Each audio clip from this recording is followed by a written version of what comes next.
Assalamualaikum warahmatullahi wabarakatuh. Perkenalkan nama saya Putri Dwi Isabella, NRP 5026 201036. Saya dari kelompok 4 SPC, di mana di sini saya akan memperkenalkan juga anggota dari kelompok saya, yaitu ada saya sendiri, kemudian ada Apris Nadiki, kemudian ada Jeremy Dias, Fikri, dan juga Peter. Nah, sebelum masuk ke dalam role dari setiap masing-masing anggota dari kelompok dan juga bagaimana strateginya, di sini saya akan sedikit menjelaskan terkait dengan kompetisi air racing yang diadakan pada hari Jumat kemarin.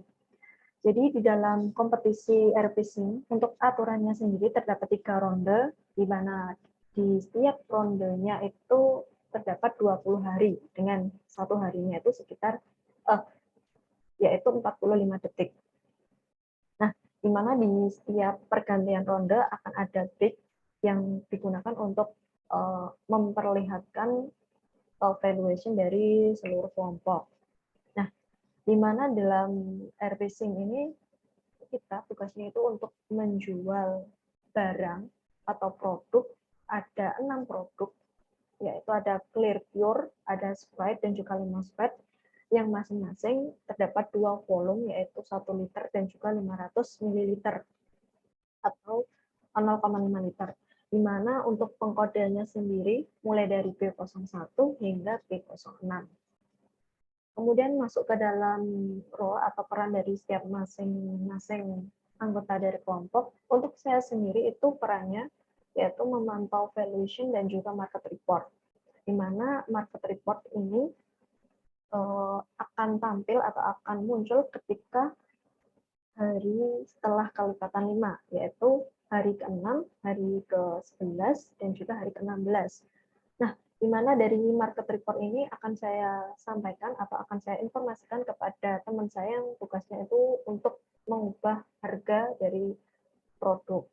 Nah, selain itu saya juga melakukan pemantauan terhadap valuation. Nah, di sini ketika terdapat peningkatan valuation atau penurunan valuation, khususnya yang memang sangat drastis, itu akan saya sampaikan kepada teman-teman semua. Jadi yang nantinya mungkin akan ada strategi mendadak ya yang akan dirubah. Nah, di mana peran saya ini dimulai dari ronde 1, ronde 2, dan ronde 3. Jadi saya tidak melakukan perubahan atau perbedaan peran di dalam rondenya, setiap rondenya.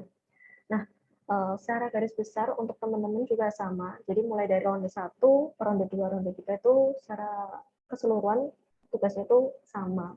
Ya, mungkin ada terdapat perbedaan, yaitu di mana dalam ronde kedua dan ronde ketiga itu terdapat tambahan peran. Nah, oke, langsung saja di sini ada Peter. Jadi Peter dia itu fungsinya tugasnya itu untuk mengubah harga, kemudian untuk Fikri sendiri yaitu mengubah marketing, dan Jeremy dia itu kayak melihat detail dari sales report-nya. Di mana Jeremy ini juga melakukan arahan kepada teman-teman dan untuk menginformasikan apakah produk harganya itu harus dinaikkan atau diturunkan. Kemudian juga terkait dengan melakukan pengadaan atau pembelian barang, serta memberikan arahan untuk menaikkan atau menurunkan marketing. Nah, untuk Diki sendiri ini yang berbeda, di mana dia itu dari ronde 1, ronde 2, ronde 3 itu mengalami penambahan role. Di mana di dalam ronde 1 itu, Diki dia itu fungsinya, tugasnya itu untuk melihat penjualan harian berdasarkan produk. Nah, di mana Diki ini nanti akan menyampaikan itu semua kepada Jeremy. Kemudian di ronde kedua, dia udah mulai menjalankan MRP dan juga melakukan purchase order, di mana di ronde ketiga sendiri dia tugasnya itu ketambahan dengan melakukan forecasting. Jadi secara bisa disimpulkan, Diki dia itu fungsinya untuk melakukan pengadaan atau pembelian barang. Oke, next masuk ke dalam pembahasan strategi. Di mana di kelompok kami di ronde 1 itu strateginya intinya kita hanya mainkan harga produk dan juga marketing. Di mana akan ketika harga produknya kita naikkan, maka marketingnya juga kita naikkan. Begitu sebaliknya, ketika harga produknya itu kita turunkan, maka marketingnya juga diturunkan. Nah, untuk pengubahan harga itu sendiri sesuai dengan hasil dari market report dan juga sales report. Kemudian di dalam ronde kedua untuk strateginya sendiri, ini karena kita di dalam ronde 2 itu sudah terdapat sudah bisa melakukan pengadaan barang, yaitu tapi sifatnya itu masih default, yaitu 1.000, di mana untuk semua barangnya. Jadi sekali melakukan purchase order, dia akan langsung kedatangan 10 barang dalam setiap produk-produknya. Cuman untuk strateginya sendiri ini kita memainkan harga dan juga marketing yang disesuaikan dengan pengadaan stok, di mana tujuan dari ronde strategi kita itu adalah bagaimana sebisa mungkin kita itu bisa menghabiskan stok. Nah, terkait dengan pengadaan barang sendiri, kita terdapat strategi di mana kita tidak kita akan melakukan pengadaan barang ketika stoknya itu 300.